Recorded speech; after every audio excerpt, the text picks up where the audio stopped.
Muito obrigada, querida. E vou apresentá-la, por favor, tá, Sônia? Vou só fazer o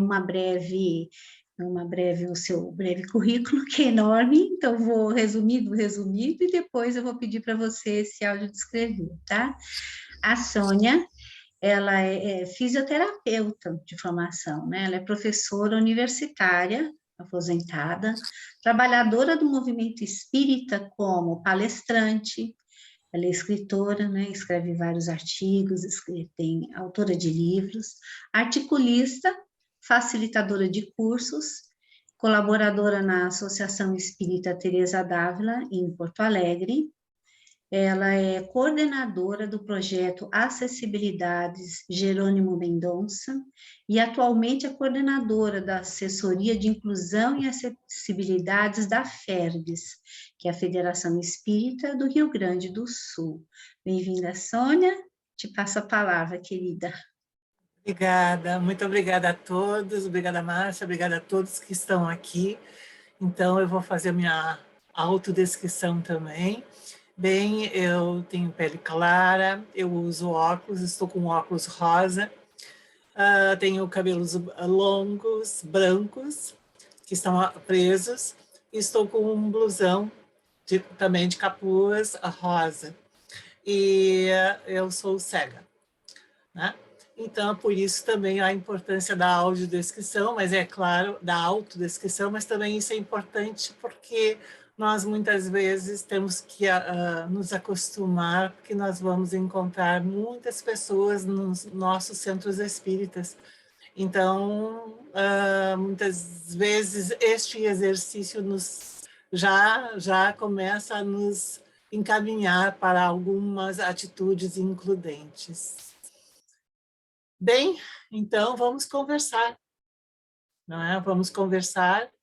Eu penso sempre que uma conversa é muito bom, né? Nós temos uma atividade onde nós possamos juntos construir um conhecimento, mas falar sobre inclusão e acessibilidades para muitas pessoas causa assim uma pequena interrogação, porque muitas pessoas ficam pensando o que inclusão e acessibilidades têm a ver com o movimento espírita, uma vez que muitas vezes se fala em inclusão e acessibilidades, mas dentro do contexto educacional, dentro de um contexto de trabalho, de uma atividade profissional.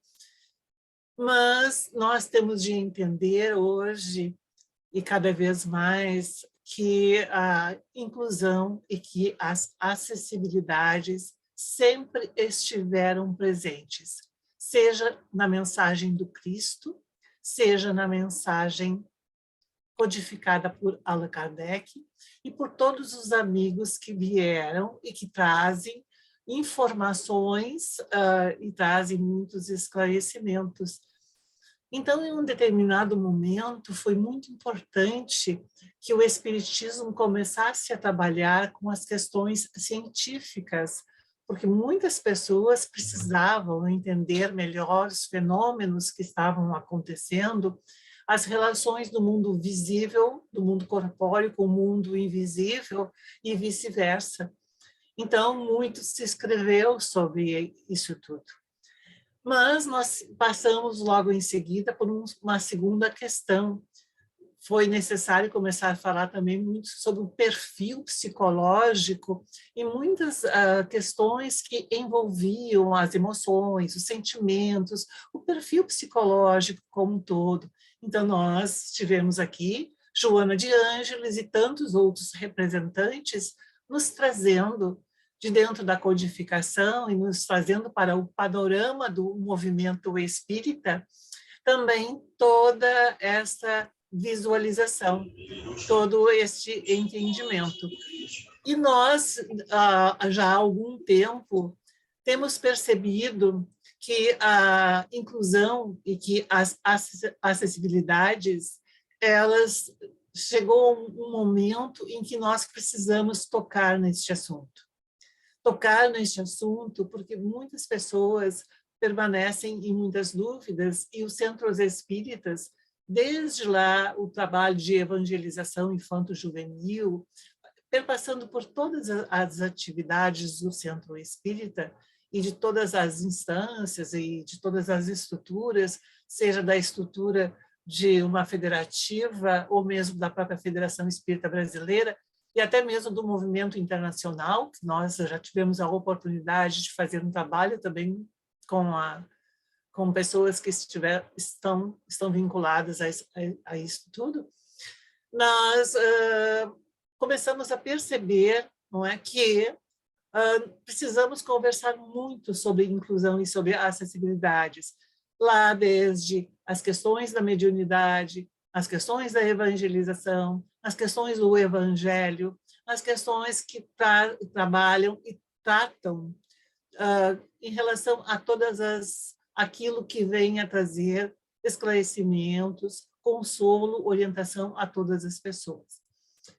Então, nós sempre começamos por aquele grande convite que Jesus fez em sua última aparição, após a crucificação, onde ele convida os 500 da Galileia, os semeadores galileus, onde ele faz não só o convite, mas ele faz um pedido: ide e evangelizai todas as gentes.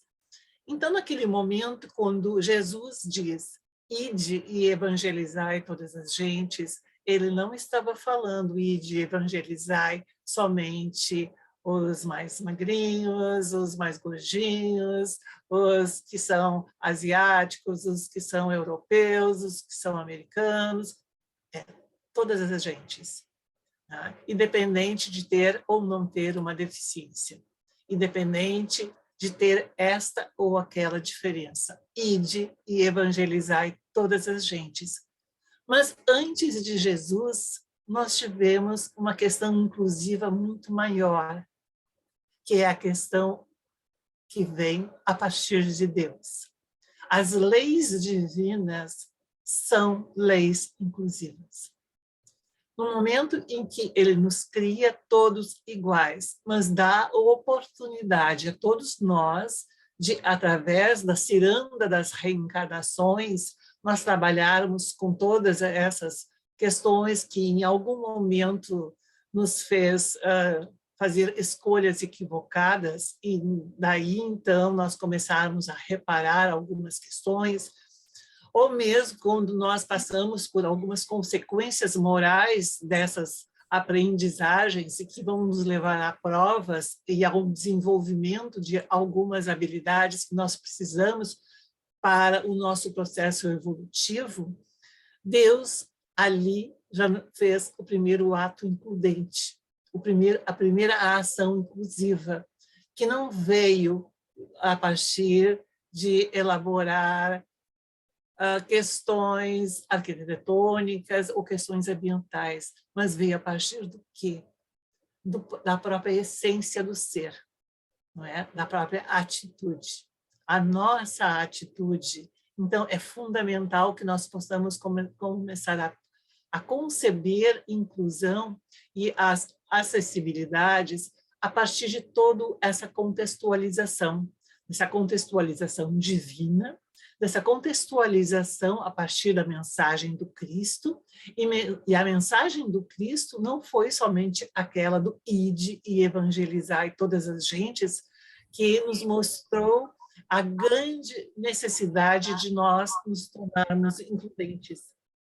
Jesus, durante todo o seu ministério, absolutamente todo o seu ministério, ele teve atitudes inclusivas. Desde a escolha dos 12 apóstolos completamente diferentes, onde ele demonstrou ali que, independente de termos as nossas diferenças, todos nós temos as nossas possibilidades.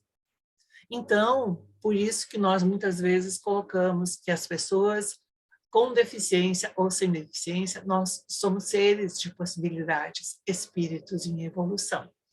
Então, Jesus, ele conclama 12 apóstolos, onde um era mais velho, onde um era mais moço, onde um não tinha nenhuma espécie de formação ou de conhecimento mais elaborado intelectualmente, ele conhecia e conhecia muito bem as questões do mar, que é um conhecimento e que nós temos de entender que cada um, dentro da sua possibilidade e dentro da sua atividade, tem um conhecimento específico e que precisa ser valorizado. Mas, assim como ele também chamou para dentro dessa equipe de trabalhadores a Mateus, não é? E chamou também Judas Iscariotes, que tinha um conhecimento na área da matemática, porque o pai dele também, ele trabalhava, ele era comerciante, e eles tinham todo um conhecimento de finanças, e, enfim, os mais variados conhecimentos estavam ali presentes entre os 12 apóstolos. Então, Jesus, naquele momento, ele já nos mostra a grande importância de nós olharmos para as diferenças e extrairmos dessas diferenças as suas capacidades, as suas possibilidades, as suas utilidades. E não olharmos somente e exatamente para as características. Hoje, uma das minhas características, além de também ter 1,80 m, é também ser cega. Mas hoje é uma das minhas características, não é? Mas eu não estou reduzida a isto. E nem todas as pessoas estão reduzidas à sua atual característica. Todos nós temos uma bagagem, todos nós trazemos em nós uma série de possibilidades que vêm de outras encarnações e que estão também se constituindo nessa própria encarnação. Então, nós precisamos olhar para essas pessoas e não sermos reducionistas, olharmos para uma pessoa que está na sua cadeira de rodas e pensar que ela é apenas uma pessoa que não está se locomovendo, uma pessoa que é surda, que não está ouvindo, uma pessoa que tem síndrome de Down e que, por algum motivo, ela não está conseguindo fazer determinados entendimentos. Ao contrário, aquelas pessoas, elas têm isso como uma característica, mas tem grandes possibilidades junto com isso, né? E também tem grandes necessidades evolutivas, assim como uma pessoa que tem uma determinada estatura, uma determinada faixa etária, que pertence a um determinado sexo, que está dentro de um determinado espectro de gêneros, não é? Então, a inclusão, ela amplia-se para tudo isto. Mas Jesus, não bastando ele ter este ato inclusivo com os 12 apóstolos, ele, ao longo do seu ministério, como falei, ele também foi conversando com as pessoas nas suas mais diversas condições. Pessoas pobres, pessoas que tinham um poder aquisitivo melhor, pessoas que tinham mais conhecimento ou menos conhecimento. Em alguns momentos, ele utilizou palavras mais complexas, quando ele precisava de raciocínios mais elaborados, mas em alguns outros momentos ele utilizou o quê? De palavras mais simples, para poder chegar e tocar a todas as inteligências e a todos os corações. Então, ali também ele fez uma adequação da sua fala e da sua mensagem, de acordo com a sua intenção e de acordo com a possibilidade de entendimento de cada um, o que também é uma atitude inclusiva. Jesus também, ele vai e toma Maria Madalena, ele fala, não é? Ele conversa e ele modifica uma determinada situação e faz com que muitas pessoas comecem a reconsiderar alguns preconceitos, alguns estigmas.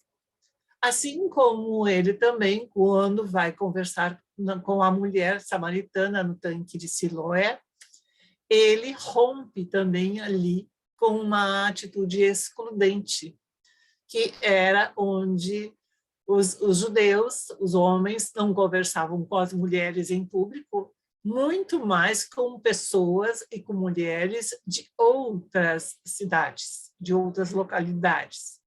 Mas Jesus vai e conversa, e tem um assunto extremamente grandioso e profundo e reflexivo com ela, né? Abordando muitas situações da sua vida pregressa e também da sua vida atual. Então, ali ele também demonstra o quê? O rompimento de um preconceito e que também era extremamente importante uma questão, uma abordagem dialógica, o diálogo, a conversação, né? Para que pudesse chegar a uma linha de raciocínio e esse raciocínio ser trabalhado. Então, isso tudo nós precisamos levar. Claro que as atitudes de Jesus foram muito mais, tiveram muito mais questões inclusivas, não é? Mas nós podemos fazer pelo menos estes apontamentos. Mas chega um determinado momento que as pessoas ficam se perguntando, mas afinal de contas, o que é inclusão? E por que é que quando nós falamos em inclusão, nós também falamos em acessibilidades? E algumas outras pessoas ainda ficam pensando, acessibilidade ou acessibilidades? Não é? E vocês têm percebido que nós temos utilizado a palavra sempre no plural. Então, é importante nós começarmos a conversar o que é inclusão, o que são acessibilidades e quais são esses elementos que estão envolvendo todas essas questões para que nós possamos entender qual o significado e a importância de nós estarmos conversando sobre este tema neste momento ou algum tempo. Nós já viemos conversando sobre isso dentro do movimento espírita, observando toda a temática da mensagem do Cristo, mas também observando toda a temática que está inserida dentro da codificação que foi realizada por Allan Kardec, a Revista Espírita, sendo inclusa também em toda essa codificação, mas também por tantos outros personagens, como Leon Denis, como André Luiz, como Ivone Pereira também, como Joana de Ângeles, enfim, Emmanuel, vários outros vieram trabalhando, José Herculano Pires, nós temos obras importantíssimas de José Herculano Pires, do Hermínio Miranda. Então, temos uma infinidade de trabalhos que precisam e que podem ser observados a partir do quê? Do olhar inclusivo. Inclusive, agora, nesse momento, eu falando de Leon Denis, eu recordei duas obras dele foram escritas quase que na íntegra. Vocês sabem exatamente pelo auxílio e a colaboração de quem? De um médium, de um rapaz, um adolescente cego, que por psicografia e por psicofonia, ele foi trazendo algumas mensagens para Leon Denis e ele foi construindo essas obras. Inclusive, nós temos também, em um dos livros, em que um dos médiuns, durante a Primeira Guerra Mundial, ele recebeu uma mensagem lá no campo de guerra, não é? Uma pura psicofonia. Então, o espiritismo sempre esteve presente em todas as regiões, em todos os locais, e também está presente para todas as pessoas, independente de elas terem ou não ter uma deficiência. Mas muitas pessoas atribuem que inclusão, quando nós falamos em inclusão, nós estamos falando apenas em pessoas com deficiência, e não é. Não é assim. Quem de nós não gosta de ser incluído, independente de ter uma deficiência? Todos nós queremos ser incluídos no nosso grupo familiar, todos nós queremos ser incluídos no nosso grupo de trabalho, no trânsito, em alguns outros locais, em alguma determinada relação.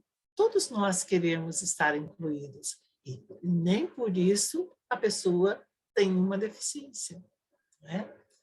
Mas também, muitas vezes, muitas pessoas colocam bem, então, inclusão é algo muito bom e exclusão é algo terrível. Nós também temos de pensar que se nós temos um movimento de inclusão, nós também, obrigatoriamente, temos um movimento de exclusão. E que exclusão nem sempre é esse bicho-papão. Exclusão, em alguns momentos, é importantíssimo que nós tenhamos presente e que é bom que aconteça a exclusão. Porque no momento que eu aceito, que eu entendo e que eu vou me excluindo de equívocos e que eu vou me excluindo de questões que por alguma questão ou por algum motivo elas são barreiras para a minha evolução, então é algo muito bom. Então, nós vamos voltar lá para o Evangelho segundo o Espiritismo e também vamos lá na codificação, em O Livro dos Espíritos, onde é sempre colocado que o que importa, e nós seremos avaliados e entendidos a partir das nossas intenções. Com que intenção é que nós estamos fazendo o que nós estamos fazendo? Bem, mas muitas pessoas podem dizer, mas como essa mulher fala e não diz o que é inclusão, afinal de contas, não é? Bem, inclusão é um processo dinâmico, é um processo construtivo, ele não é unilateral, ao contrário, ele envolve todas as pessoas que estejam em uma determinada relação. É um processo flexível, é um processo que vai se construindo pelo diálogo ao longo do tempo, ou mesmo no tempo mais breve possível, ou não, mas dentro do tempo possível.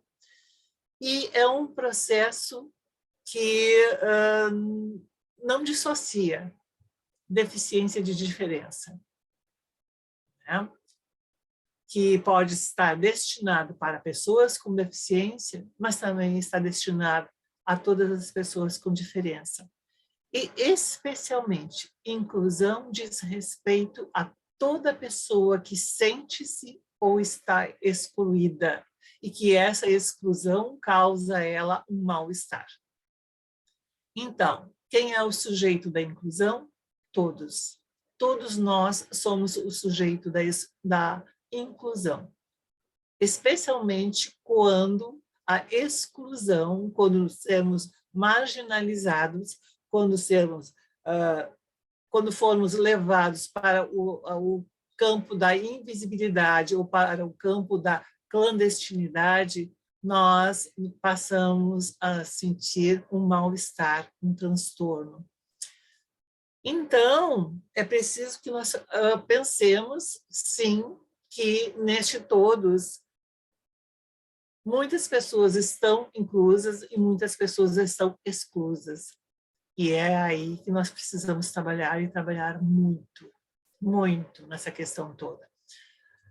E ela difere muito da integração, porque no momento em que inclusão é um processo dinâmico, é um processo construtivo, é um processo dialógico, é um processo que vai se formando na troca de conhecimentos, na troca de informações, na troca de saberes e não saberes, né? A integração vem no movimento oposto. E com isso nós não estamos dizendo que a integração seja um modelo ruim, não. Historicamente nós tivemos a época da integração, mas a época da integração ela busca o quê? A normalização do sujeito. A normalização do sujeito no sentido de que quando ele chega a um local, tudo está pronto e a pessoa precisa adaptar-se. Ela não pode se constituir como sujeito na sua identidade e não pode se constituir de uma outra forma por vias alternativas. Ela tem que se constituir pelas vias que são apresentadas para ela. Tudo já está pronto. Tudo está engessado. Tudo está fechado. Então, a pessoa que entra e ela se integra, mas ela se integra no sentido de adaptar-se totalmente e não de trazer uma contribuição. Né? Então, essa é a grande diferenciação que existe entre inclusão e integração. Inclusão é um processo aberto. A inclusão é um processo sistêmico.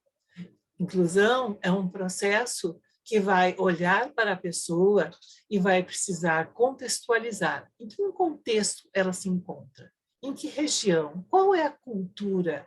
Qual é o conhecimento? Quais são as possibilidades daquela pessoa? Então, ela trabalha com a contextualização. Ela trabalha também com a questão filosófica da equidade, ou seja, algo justo. Eu não posso solicitar para uma pessoa que é baixinha que ela pegue algo que está a 2 metros de altura sem oferecer uma escada para ela, ou sem oferecer qualquer outro tipo de instrumento com que ela possa alcançar aquilo que está lá em cima, a 2 metros. Seria justo da minha parte. Então, ela trabalha com a equidade, com a justiça. É um processo justo, equânime. Inclusão também, ela vai trabalhar com a empatia, mas com a empatia em todos os seus ciclos, com todo o seu circuito, é o circuito empático. Não é apenas com aquela empatia cognitiva que eu me coloco no lugar daquela outra pessoa. Não é apenas com aquela empatia afetiva onde eu penso que eu estou sentindo aquilo que a outra pessoa está sentindo, mas especialmente com a empatia que está vinculada à compaixão, onde eu reconheço o outro, eu identifico o outro, ele se torna visível para mim, eu sei, identifico as necessidades dele, as minhas necessidades, aquilo que ele sabe, aquilo que eu sei, aquilo que ele sabe e eu não sei, ou aquilo que eu sei e ele não sabe, e nós, nesse processo de compaixão, vamos trocando. É essa empatia vinculada à compaixão. Então, fecha-se o circuito empático e nós vamos passar para o quê? Para uma alteridade, onde se reconhece a individualidade, se reconhece a diferença do outro. Não é? Então, isso tudo nós precisamos levar em consideração. E a flexibilidade também. Então, nós vamos trabalhar sempre dentro dos princípios do desenho universal, ou seja, o desenho universal ele sempre vai trabalhar com autonomia, com segurança e com conforto. Então, nós temos de entender o quanto a nossa atitude inclusiva está sendo uma atitude que está oferecendo para a outra pessoa e disponibilizando para a outra pessoa a questão da autonomia. O quanto eu estou levando para aquela pessoa uma sensação, um sentimento de pertencimento e de segurança. O quanto eu estou trabalhando também com essa pessoa no sentido de que ela possa sentir-se confortável, que ela não precise fazer grandes elaborações de raciocínio ou de grandes ou de profundas compreensões, mas que se for necessário um raciocínio um pouco mais complexo, ela vai encontrar também o quê? Um esclarecimento e uma orientação. Então, nós vamos trabalhar nessas perspectivas de autonomia, de segurança e de conforto. O que em alguns momentos, não é trabalhado pelo modelo integrativo, e sim pelo modelo inclusivo. Então, por isso que nós falamos muito da grande importância da inclusão e o quanto essa questão da inclusão está presente ao longo de todo o Espiritismo. E vamos voltar lá para o Evangelho segundo o Espiritismo, onde é colocado, não é, no capítulo Sede Perfeitos, que nos dizermos espíritas ou nos dizermos cristãos é a mesma coisa. É a mensagem do Cristo e é a mensagem também da doutrina espírita. Sermos solidários, fraternos. Olharmos para as possibilidades da pessoa, questão 804 de O Livro dos Espíritos, que diz: por que Deus possibilitou a diferença de aptidões entre as pessoas? E, de uma forma assim, a resposta é bem mais longa, mas de uma forma resumida, eu vou dizer que os espíritos disseram: as diferenças de aptidões são importantes de acordo com a vontade que cada um tem de obrar e também com a necessidade que cada um tem para a sua atual encarnação. Mas o que um não sabe, sabe o outro. E é assim que a sociedade vai se constituindo e é assim que nós vamos nos solidarizando, nos fraternizando. Como diz Leon Denis, uma palavra que eu gosto muito, ele utiliza em lugar de fraternidade, ele fala em fraternização, porque fraternização envolve um movimento, envolve eu sair de mim e ir para o outro, e nós, em conjunto, formarmos o quê? Um ato solidário, né? Lançarmos o laço que vai nos unir nesse sentimento de pertencimento. Então, toda pessoa que chega ao movimento espírita, não basta a ela ser acolhida, não basta. Né? Naquele momento em que a pessoa simplesmente é acolhida, não é o suficiente. Ela precisa se sentir pertencente.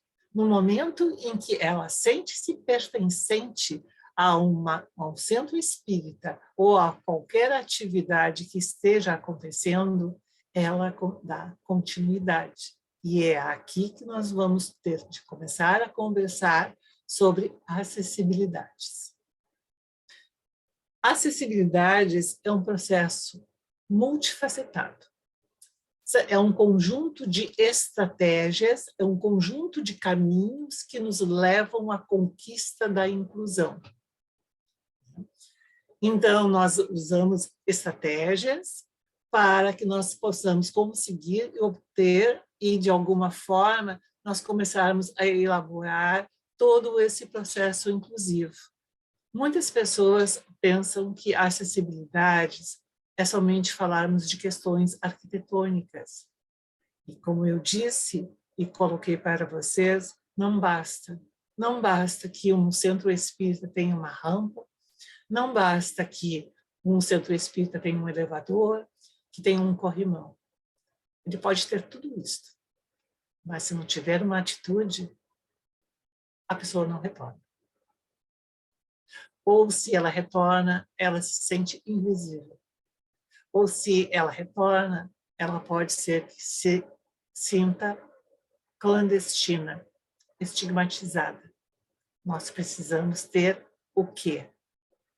Uma acessibilidade atitudinal, que é a primordial, que é a base de todas as acessibilidades. A nossa atitude para com o outro pode ser a nossa maior deficiência, como pode ser a melhor de todas as diferenças.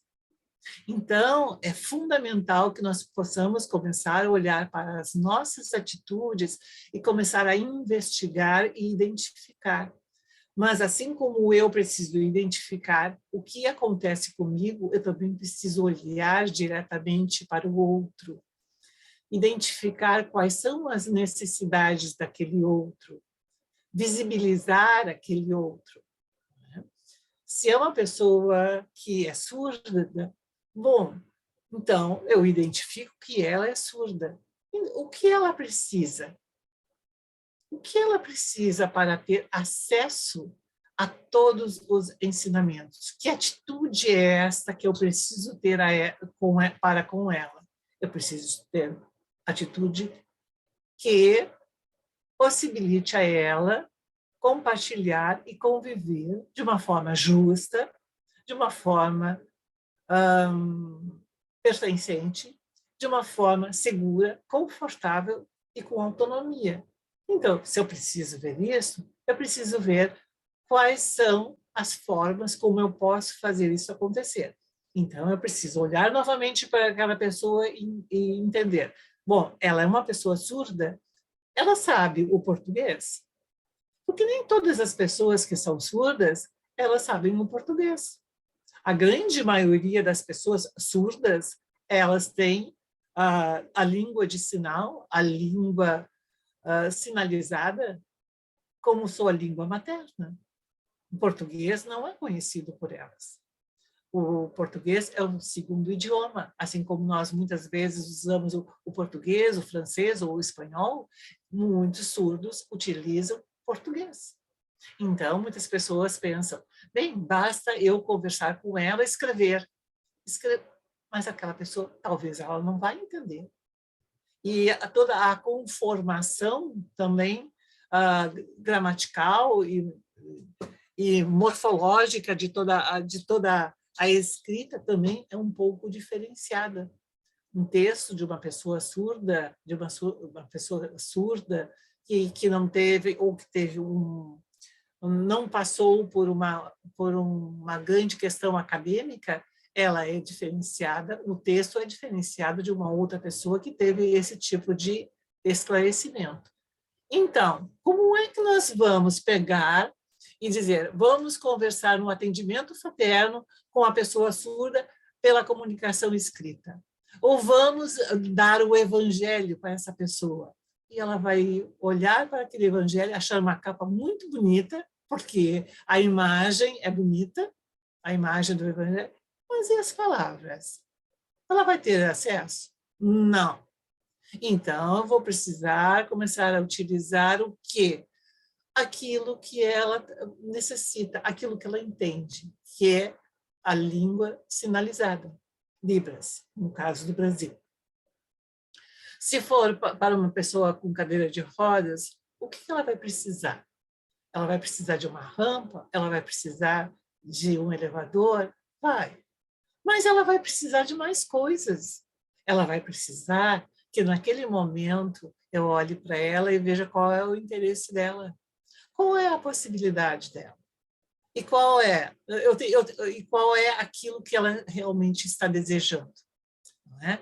E se eu vou ter uma conversa mais longa com ela, então eu não vou ficar pedindo que ela fique sentada ali abaixo na cadeira de rodas e eu ali em pé na frente dela e ela tendo de erguer a cabeça o tempo todo.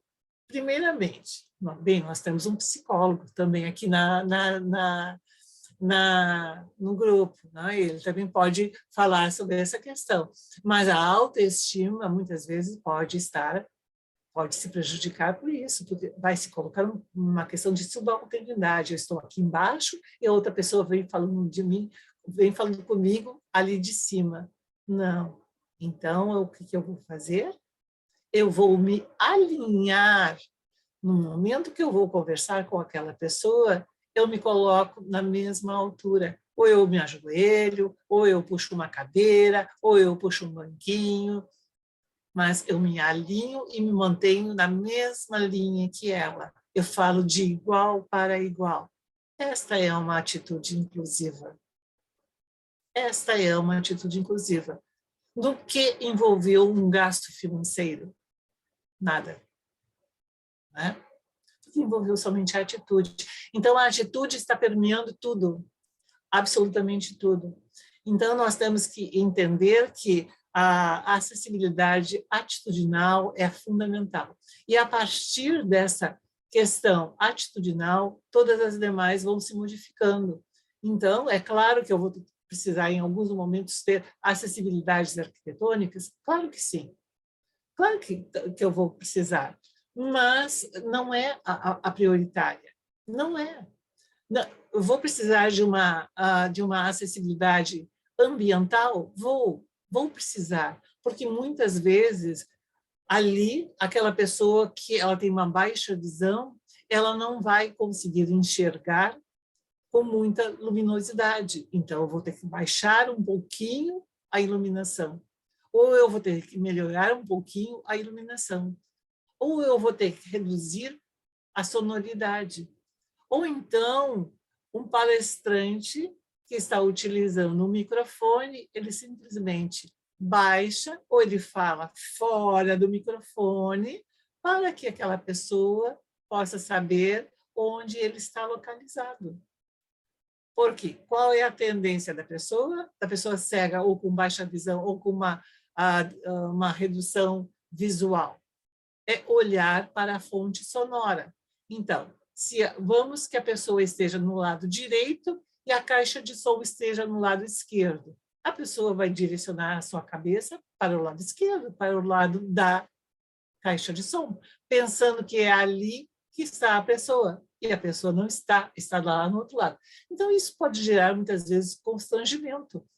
Constrangimento muito mais para o palestrante do que para aquela pessoa. Porque o palestrante pode pensar, poxa, mas nem estão prestando atenção no que eu estou falando. Eu estou aqui falando, né, achando que estou agradando, e a outra pessoa está lá olhando para o outro lado e eu nem sei. E, às vezes, nem sabe que a outra pessoa tem baixa visão ou é cega. Não é? Está olhando para o outro lado, fazendo outra coisa. E a outra pessoa simplesmente está prestando atenção na fonte sonora. Muitas vezes, nós temos de entender essas questões. Né? E no espectro do autismo, isso também nós podemos entender muitas situações.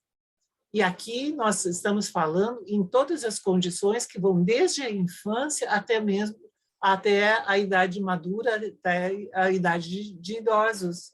Não é? Pessoas dentro do espectro do autismo, muitas vezes nós temos que olhar e dialogar com aquela pessoa e perceber, conversar com ela para entender qual é o hiperfoco dela, qual o hipofoco dela, o que é que deixa ela constrangida, o que é que serve de gatilho para o desenvolvimento de crises.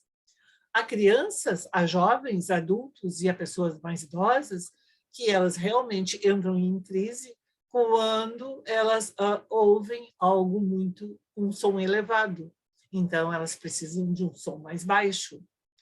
Outras pessoas, dentro do espectro do autismo, elas simplesmente se desorganizam com roupas coloridas, com algum ambiente que seja mais colorido, com um ambiente que tenha cores mais vivas, mais assim, mais chamativas. Ela precisa de ambientes mais claros, mais tênues, não é? Então, nós precisamos saber o que ali, naquela pessoa, no espectro do autismo, vai desencadear um processo de crise. E essa é uma atitude. E nada vai modificar. E nada vai envolver uma questão financeira ou uma questão arquitetônica. Vai envolver, sim, a minha atitude para com aquela pessoa. Nós temos, é claro, muito mais exemplos, assim como com as pessoas que estão em diferentes gêneros. Como é que ela gosta de ser chamada? Pelo seu nome de batismo? Ou pelo seu nome, o nome o nome de social? Como ela se identifica? Isso é fundamental. É fundamental que nós possamos entender. É fundamental que nós possamos olhar para aquela pessoa obesa e perceber que se ela não pode sentar em uma cadeira muito estreita, então que eu possa ali dar a ela a condição de sentar em uma cadeira com mais amplitude. Assim como para uma pessoa mais baixa ou para uma pessoa mais alta, enfim. Nós vamos ter que olhar para aquela pessoa e entender qual vai ser a nossa atitude. E, a partir dessa nossa atitude, nós vamos modificando questões arquitetônicas, questões ambientais, vamos modificando questões programáticas, vamos fazendo modificações no termo, em relação a conteúdos, nós vamos fazendo modificações, muitas vezes, afetivas. Há muitas pessoas que não gostam do toque. Elas não gostam. Não gostam, ou, dentro do espectro do autismo, muitas vezes elas podem ter, não é, até mesmo ali desenvolver um processo de crise pelo toque. Então, algumas pessoas, elas têm o hipofoco ali tátil, e elas não gostam. Ou elas não, aquilo não faz bem para elas.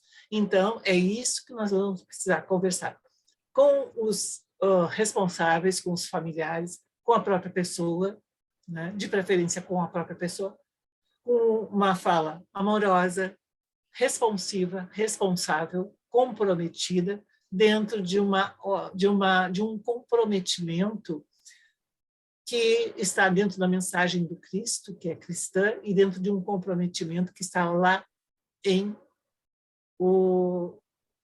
toda a codificação da doutrina espírita. E, retornando à questão da doutrina espírita, nós vamos encontrar no primeiro livro, em O Livro dos Espíritos, pelo menos em 3 oportunidades, Allan Kardec ele utiliza uma expressão que, dentro da edição traduzida por Guilherme Ribeiro, e que nós tivemos o cuidado de ir lá na obra em francês, e na obra em francês está presente, mas que não está presente pelas demais traduções, mas que por Guilherme Ribeiro ainda se mantém, que é uma expressão que diz exatamente isso, e que fundamentalmente está melhor escrita e elaborada na conclusão de O Livro dos Espíritos. Em breve, o Espiritismo gozará de direito de cidade. Então, quando nós lemos aquilo, nós ficamos pensando, o que é direito de cidade? E nós fomos lá buscar e fazer uma busca e entender o que é esse direito de cidade. Bem, Allan Kardec, como discípulo de Pestalozzi, e Pestalozzi trabalhou em toda uma Revolução Francesa também, não é? No Fraternité et Liberté, ele veio com toda aquela questão, ele estava também trabalhando com essa questão do princípio do direito de cidade, que é o quê? O direito de todos compartilharem tudo com todos. Ou seja, inclusão.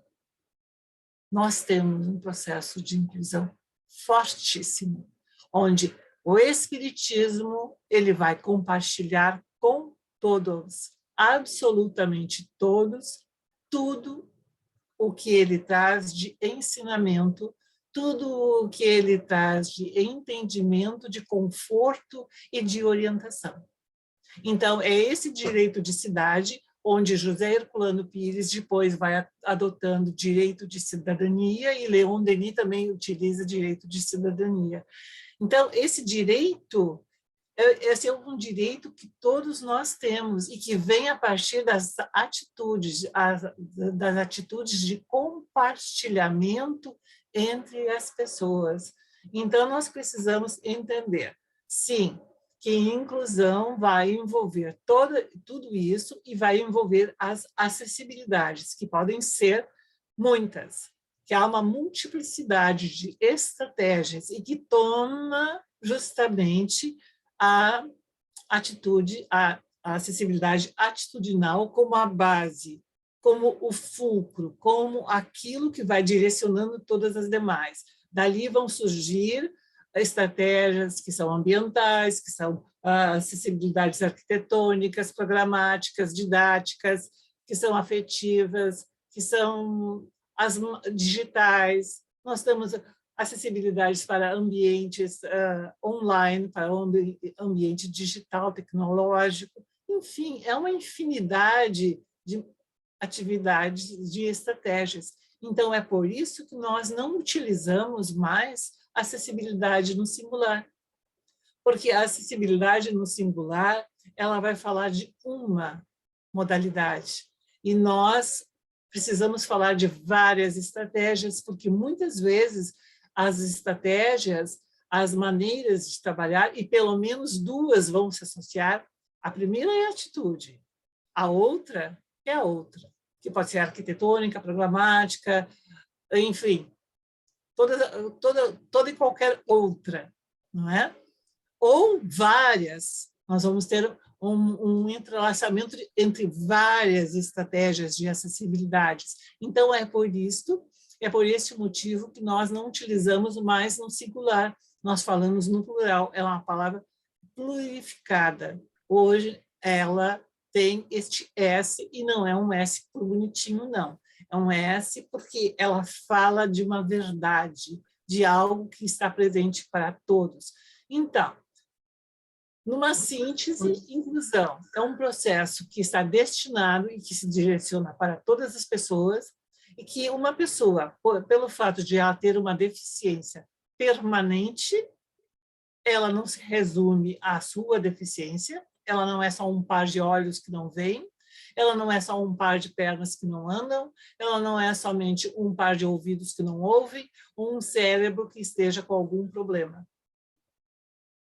Ela é um homem, uma mulher, uma pessoa da sociedade que tem os seus conhecimentos, tem os seus anseios, traz uma bagagem de equívocos, de erros, mas de acertos, é um espírito em evolução, tanto quanto qualquer outra pessoa.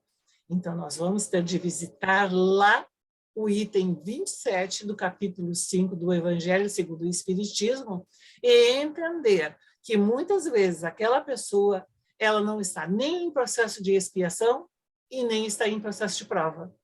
Ela está em processo de missão, porque ela vem contribuir para que as pessoas que estejam junto com ela despertem, acordem. E muitas pessoas pensam que missão é algo grandioso, algo assim que eu vou modificar o mundo a partir da minha missão. Não. Muitas vezes a missão daquela pessoa é simplesmente ter paciência, ter tolerância, sorrir, indicar, apontar, dizer, minha via alternativa é esta, é isto que eu posso fazer. Podes me ajudar? Levar para outra pessoa também o entendimento de que ela pode ser tolerante e humilde e dizer, eu não sei fazer isto. Tu sabes? Que bom que tu sabe. Então, vamos fazer juntos? Mas se nós dois não sabemos como fazer, vamos procurar a resposta? E isso tudo, a doutrina espírita vem nos falando. E sempre nos falou isso. Sempre. Sônia, desculpe interromper, estou até prendendo minha respiração aqui para te falar mais uns 3 ou 4 minutinhos, e aí a gente abre para perguntas, por favor, tá? Obrigada, Sim. querida. Obrigada. Então, assim, nós vamos entender que falar em inclusão e falar em acessibilidades, hoje, dentro do movimento espírita, não é um modismo, é algo que sempre esteve presente na mensagem do Cristo e que sempre esteve presente em toda a mensagem, transversalizando toda a obra do Espiritismo. Todas as obras, todos os ensinamentos. E a partir do momento que nós começamos a ler a codificação e ler todas as obras e ler toda a literatura ou tudo aquilo que nós temos acesso, nós começamos a perceber, poxa, mas sempre esteve aqui e por que é que eu nunca entendi? Porque muitas vezes nós lemos a codificação ou nós lemos algum livro e achamos interessante, bonito, mas nós não precisamos somente ler, nós precisamos estudar e extrair dali as melhores aprendizagens. Então, inclusão e acessibilidade não vai se esgotar nem em 30 minutos, nem em 40 minutos, nem em 60 minutos, nem talvez em uma encarnação, porque é algo que vem de muitas encarnações. E é algo para a nova era também, é um momento de transição. E também é um elemento fundamental, inclusão e acessibilidade é um elemento fundamental para nós adentrarmos a nova era. Então, é um processo que vai passar provavelmente de uma encarnação para outra, mas em algum momento nós temos de começar a despertar e olhar para as diferenças e não dissociar deficiência de diferença. E ver que todos nós somos seres de possibilidades, espíritos em evolução. Isso é fundamental. Então, desculpe se eu falei muito, agora é hora para nós conversarmos, certo? Oi, Sônia, obrigada. Foi maravilhoso, muito obrigada. E eu gostaria de abrir aí a palavra para alguém. Nós tivemos aqui um comentário